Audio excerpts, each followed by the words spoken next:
Oke sahabat Napak Tilas, jumpa kembali dengan saya Nana Triana di program Napak Tilas. Kali ini kita akan ngobrol santai nih terkait dengan batik. Kebetulan saya menghadirkan narasumber Napak Tilas yaitu Mas Jay. Kita akan kupas tuntas tentang apa sih filosofi dari batik itu sendiri. Tanpa berpikir panjang nih sahabat Napak Tilas, kita langsung saja bedah apa itu batik, Mas Jay. Enggak.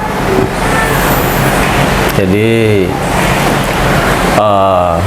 menurut penuturan para sesepuh yang pernah saya datangi, yang pernah saya ngangsu kawruh kepada beliau-beliau, saya menemukan beberapa versi tentang makna filosofi dasar batik. Ya, yang pertama, dikatakan bahwa batik itu berasal dari membabat teka titik.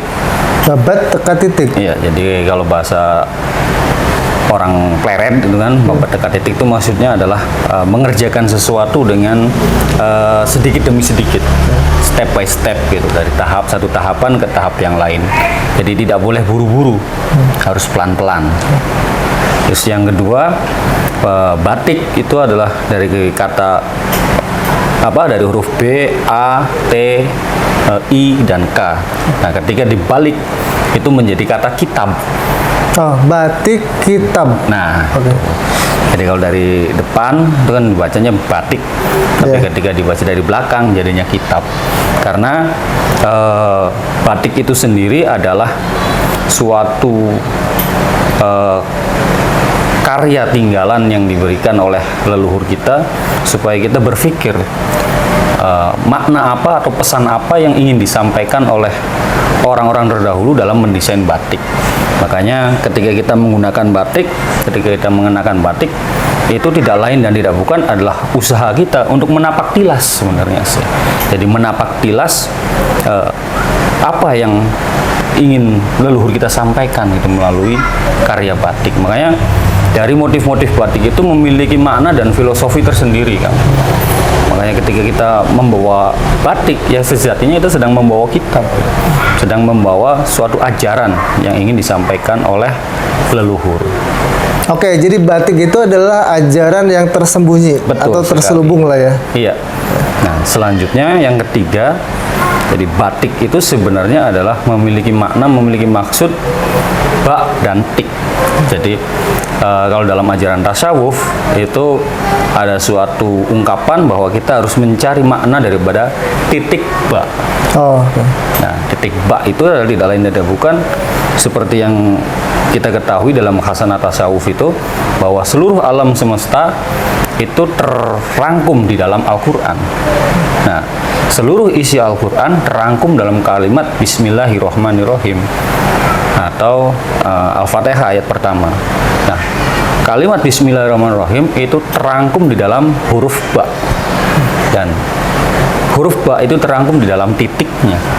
Makanya kenapa disebut batik ini merupakan maksudnya adalah titik ba, karena dalam membuat sebuah batik itu pasti diawali dengan sebuah titik, menggunakan canting dari kain, dari titik, baru dari titik terciptalah garis. Nah, dari garis itu terciptalah motif. Nah, dari motif itu terciptalah suatu keindahan yang bisa kita nikmati. Nah, dari keindahan yang bisa kita nikmati itu bukan cuma sekedar kita lihat, tapi kita juga harus pikirkan.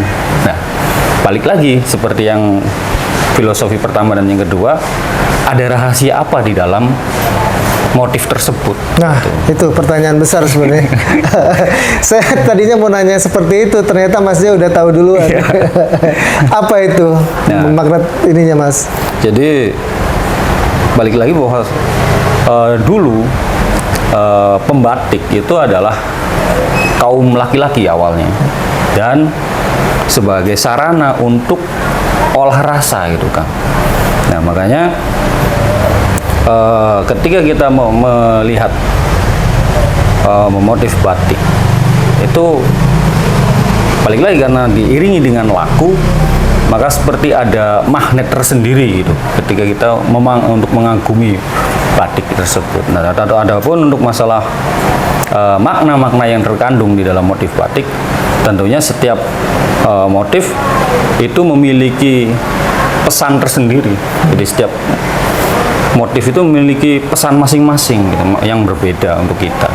Makanya dalam penggunaan batik pun itu ada yang misalkan untuk anak-anak, ada yang untuk dewasa, untuk yang udah tua itu sudah ada untuk batik untuk orang nikahan itu kan beda lagi gitu, karena pesan yang ingin disampaikan pun berbeda gitu.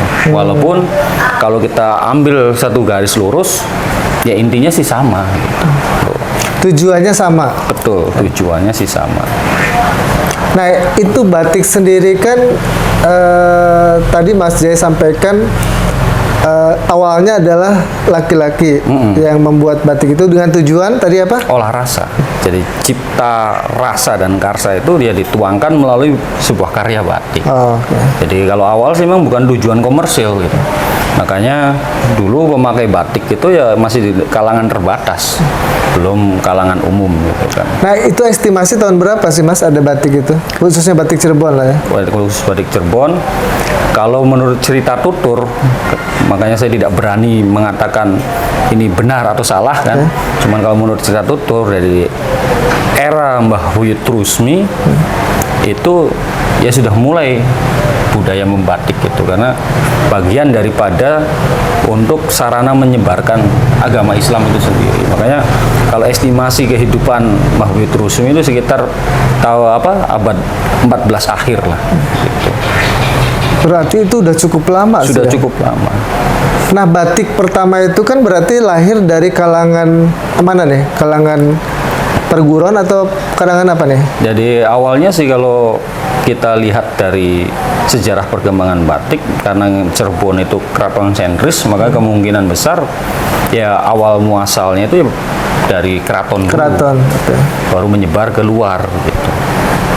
Makanya kita juga kan di sana di Trusmi itu kita mengenal adanya batik keratonan. Makanya batik keratonan itu batik yang motifnya terus pewarnaannya pun menceritakan tentang keraton gitu, makanya seperti Stinggil atau Taman Air Sunyaragi dan lain sebagainya gitu. Baru kita kenal batik pesisiran. Nah, kalau batik pesisiran itu kan biasanya lebih cenderung kental pengaruh dari Tiongkok gitu kalau batik pesisiran. Makanya warnanya pun kan lebih berani kalau batik pesisiran, lebih ngejreng lah bahasanya tuh. Begitu. Jadi sebenarnya kalau saya tadi sampaikan oleh Mas J bahwa awal mulanya batik itu tujuannya adalah sebenarnya proses pembelajaran. Iya, betul. Jadi banyak mungkin banyak hal yang tersurat, Betul. yang tersirat dalam goresan batik. Betul ya. sekali. Nah, itu biasanya dalam batik sendiri dulu ya.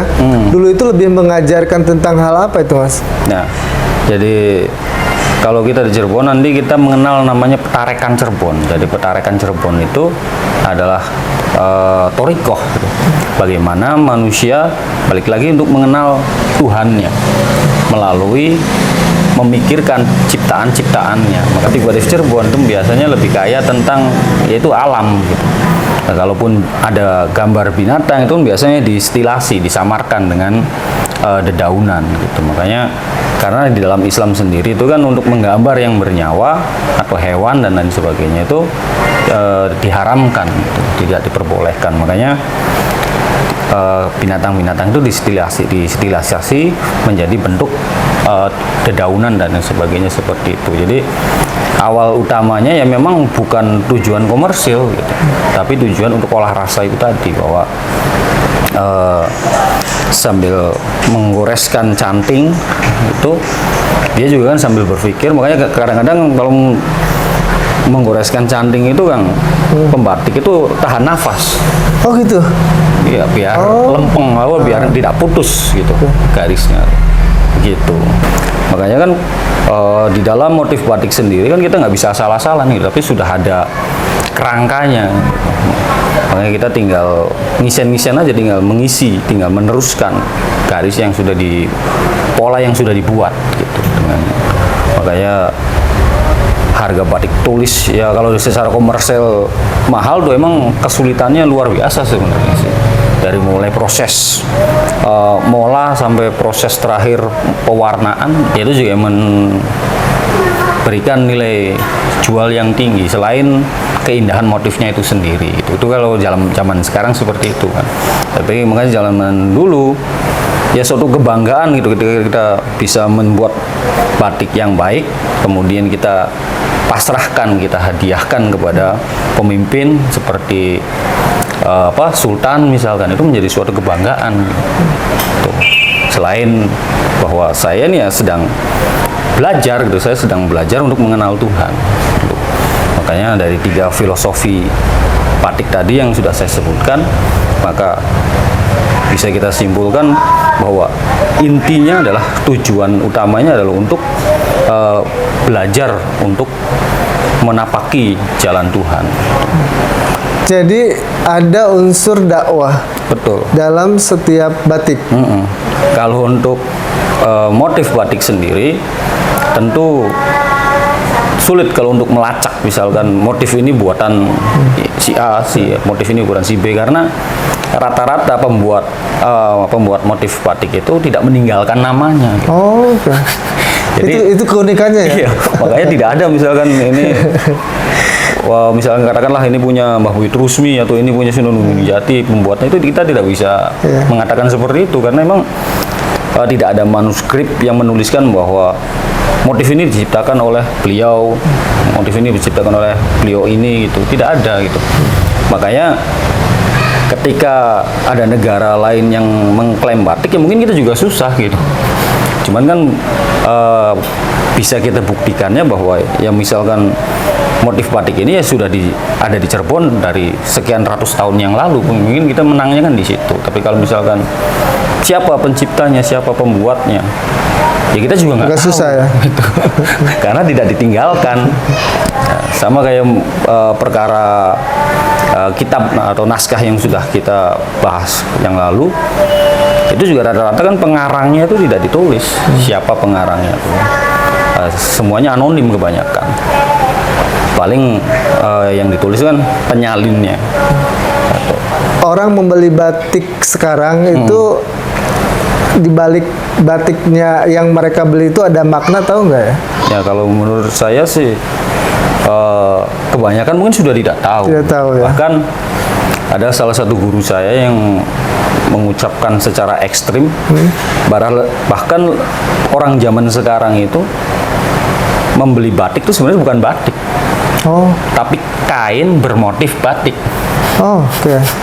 Karena nggak, kata beliau, yang dinamakan batik itu prosesnya dari kain putih, kemudian ditulis dibikin pola, ditulis menggunakan canting, di tembok menggunakan lilin atau malam, kemudian diobat diwarna kan. Nah, yang batik itu harus seperti itu, harus melewati tahap-tahap seperti itu, harus melewati alat dan bahan yang seperti itu.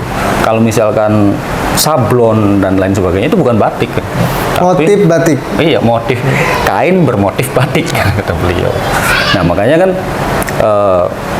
pemaknaan itu hampir hilang gitu. Bahkan kita tidak menyalahkan orang yang dari luar misalnya atau anak-anak zaman sekarang, karena kadang-kadang pembatiknya sendiri juga belum tentu mengerti gitu kan. Makanya perlunya ada obrolan seperti ini, perlunya ada orang-orang yang istilahnya nguri-nguri, menelusuri bahwa nggak mungkin nih suatu batik tuh cuman sekedar gambar yang tanpa makna, pasti harus ada tujuan gitu. Entah itu ekspresi pembuatnya dulu mungkin, atau justru yang lebih dalam lagi ada pesan yang ingin disampaikan oleh pembuatnya dulu gitu. Berarti itu perlu sosialisasi ya? Iya. Bahwa ternyata dalam setiap goresan batik itu ada makna tersembunyi. Betul. Yang harusnya orang yang beli batik itu tahu. Nah, artinya mungkin di sini peran serta dari penjual batik atau pengrajin batik itu perlu memberikan informasi terkait dengan makna Iya. batik itu ya. Betul. Artinya orang membeli batik itu bukan hanya sekedar kain, Kain. tapi ada pelajaran yang bisa kita serap dari kain itu sendiri kan. Betul. Ya, sama seperti ketika kita tanya ke orang luar kota, bahkan ke orang Cirebon sendiri atau ke tetangga Cirebon, misalnya Majalengka, Indramayu, ketika ditanya motif Cirebon, mungkin yang terpikir Megamendung. Megamendung. Iya. Kan seperti itu. Iya, iya betul. Padahal ya menurut salah satu guru saya juga, Megamendung itu, motif Megamendung itu hanya tercatat ada di kereta Jempana, Betul. yaitu di Iya. Kanoman.